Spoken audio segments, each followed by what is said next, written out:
Teman-teman tahu nggak ini apa? Ya, ini adalah map yang isinya ada CV, surat lamaran, dan berkas-berkas lainnya. Map ini rapi atau enggak? Nah, dari map yang rapi ini, tapi bisa bikin isi kepala kita berantakan.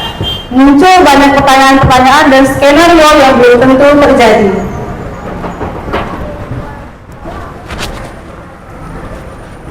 Saya berdiri di sini bukanlah sebagai orang yang ahli dalam psikologi, tapi saya di sini sebagai orang yang sangat akrab dengan overthinking. Dan saya berusaha untuk mencari jalan keluar dari overthinking itu. Nah, saya pernah berada di fase di mana saya buka laptop, membaca surat lamaran kerja, membuka lowongan kerja, tapi tidak mengirim satu email pun. Dan hingga saya menutup laptop, dan selanjutnya saya nonton Netflix, rebahan, doom scrolling, dan begadang.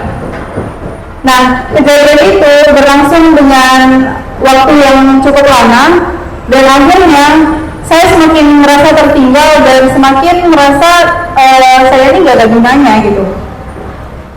Hal ini disebabkan oleh saya berpikir berlebih tentang diri saya, bahwa saya belum cukup, saya takut gagal, dan saya selalu membandingkan diri saya dengan teman-teman saya dan orang lain yang sudah lebih sukses terlebih dahulu.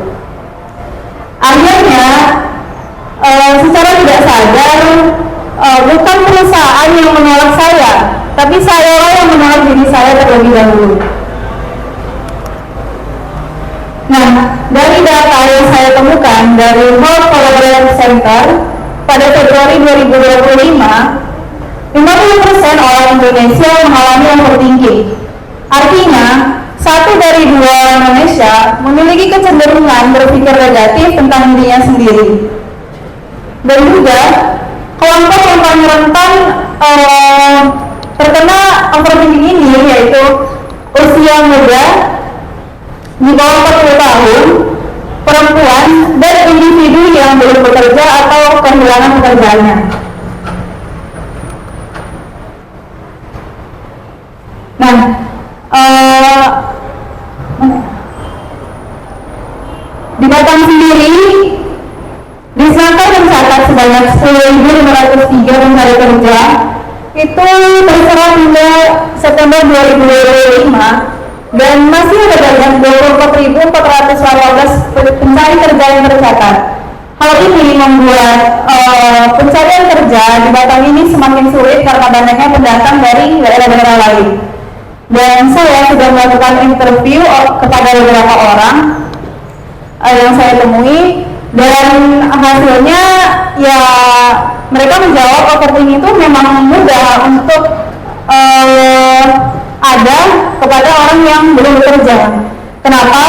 Karena yang tadi mereka takut ditolak, merasa tertinggal, dan yang paling sering kita temui yaitu adanya orang dalam. Nah, kita sudah sudah berkata, paling ada orang dalam, saya malas lah melamar pekerjaan ke situ gitu. Jadi kita membatasi diri kita untuk terus bergerak maju. Latar belakang masalah yang saya ambil di sini adalah kenapa sih overthinking itu mudah muncul saat mencari kerja? Dan ternyata jawabannya adalah karena overthinking itu datang bukan karena kita sedang lemah, tapi overthinking itu muncul karena banyaknya ketidakpastian yang akan terjadi di dalam hidup kita. Jadi kita memikirkan nanti kalau misalnya saya melakukan ini, apa sih yang akan terjadi gitu. Jadi sebenarnya ini adalah cara otak kita melindungi diri kita untuk memberikan sinyal-sinyal kepada kita bahwa ini loh yang akan terjadi kalau kamu ngelakuin ini gitu. Jadi sebenarnya ini adalah hal baik jika kita memanfaatkannya dengan baik. Dan salahnya kita terlalu banyak berpikir negatif sehingga overthinking itu menghambat proses yang kita mau tuju. Nah, menurut saya overthinking itu tidak bisa sepenuhnya dihilangkan, dan yang bisa kita lakukan adalah mengelolanya dan mengaturnya. Jadi saya mengambil beberapa pendekatan. Saya memiliki 3 pendekatan sederhana untuk mengelola overthinking ini. Yang pertama adalah the letdown theory. Ini adalah cara untuk melepas kontrol mental kita terhadap sesuatu. Dari buku yang saya baca, dari The Letdown Theory karya Mel Robbins, itu mengatakan dan mengajarkan bahwa kita harus melepaskan hal-hal yang memang bukan kendali kita. Jadi kita stop untuk ingin mengatur segala hal sesuai dengan rencana kita. Kita nggak usah pikirkan yang aneh-aneh gitu, nggak usah pikirkan dengan hal-hal buruk yang akan terjadi, karena itu bukan kendali kita. Yang bisa kita kendalikan adalah diri kita sendiri dan perasaan kita. Lalu di sini diajarkan untuk tidak membandingkan diri kita dengan orang lain. So let them think what they want. Terserah mereka mau mikir apa gitu tentang kita. Kita tetap melakukan apa yang ingin kita lakukan. Solusi yang kedua adalah saya memakai butterfly effect ini. Ada yang mana artinya efek kupu-kupu. Siapa di sini yang nggak tahu kupu-kupu? Ada?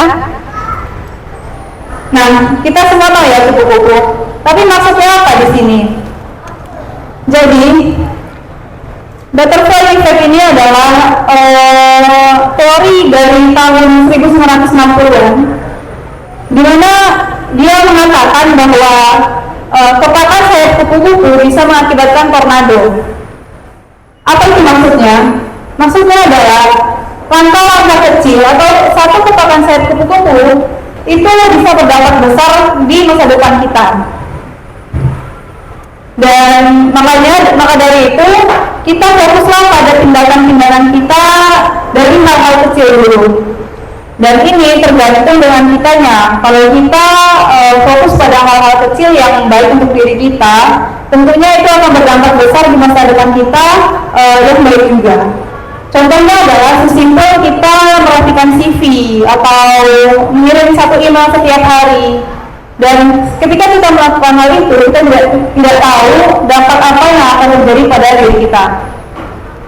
Nah, jadi fokuslah pada tindakan yang bisa kita mulai dan kita selesaikan per harinya. Dan kita jangan menunggu waktu yang tepat atau kita tunggu sukses lah baru melakukan sesuatu gitu. Kita harus mulai dari hari ini juga. Nah, lalu selanjutnya ada 5 second rule.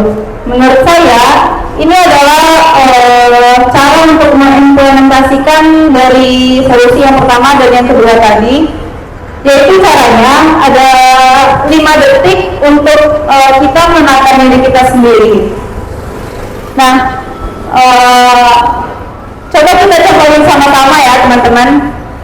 Jadi ketika kita overthinking, kita merasa kita tidak berharga, kita tarik nafas dulu, kita tenangkan diri kita, lalu kita hitung dari 5 sampai 1. Ayo kita hitung bersama. 5, 4, 3, 2, 1. Let them go. Biarkanlah pikiran-pikiran itu berlalu gitu. Biarkan mereka jalan terlebih dahulu. Dan dari pikiran tersebut kita mencari solusi. Apa sih yang bisa saya lakukan? Nah, yang tadi itu butterfly effect, atau lakukan hal kecil terlebih dahulu. Jadi waktu kita tidak terbuang sia-sia hanya untuk memikirkan hal-hal yang membuat kita stuck di tempat kita saja gitu. Baiklah, apakah ada pertanyaan? Ya, silakan Kak.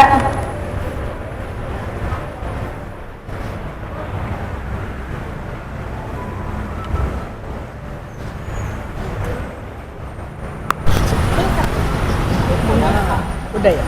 Ya, udah. Pertanyaannya, jadi gimana nih dampaknya kalau overthinking itu terus kita biarin dalam kehidupan sehari-hari? Oke, baik. Nah, jadi dampak dari overthinking ini kalau kita biarkan secara terus-menerus gitu ya, dampaknya adalah kepada diri kita sendiri. Dampak yang paling terlihat itu mood kita nggak stabil, kita kemudian kita cepat lelah dan otak kita terus bekerja sedangkan kita tidak melakukan apapun. Jadi itu membuat fisik kita terus melemah dan tidak menghasilkan apa-apa. Dan dampak jangka panjang itu bisa mengakibatkan seseorang itu sampai depresi, anxiety atau dan lain-lainnya. Dan itu adalah masalah yang serius yang tidak bisa kita anggap sepele, gitu. Kalau down apa nggak sama aja dengan menyerah? Oke. Nah, teori Redburn tadi itu tidak mengajarkan kita untuk menyerah dan pasrah pada keadaan ya, begitu. Nah, maksudnya di sini adalah kita tidak bisa mengontrol apapun yang di luar kendali kita. Jadi kita tetap melakukan yang terbaik, kita memberikan yang terbaik, dan hasilnya itu tidak usah kita bebani kepada diri kita sendiri. Jadi kita legowo aja gitu dengan hasil yang akan kita terima dengan kemampuan kita sebaik-baik mungkin. Nah, seperti itu jawaban saya. Oke, terima kasih teman-teman atas pertanyaannya. Saya ada quote, yaitu lakukanlah hal yang bisa kamu lakukan hari ini, sisanya biarkan berjalan. Kesimpulan dari materi saya hari ini adalah overthinking itu bukan musuh. Itu tanda bahwa kita peduli kepada diri kita dan mengetahui apa yang kita inginkan.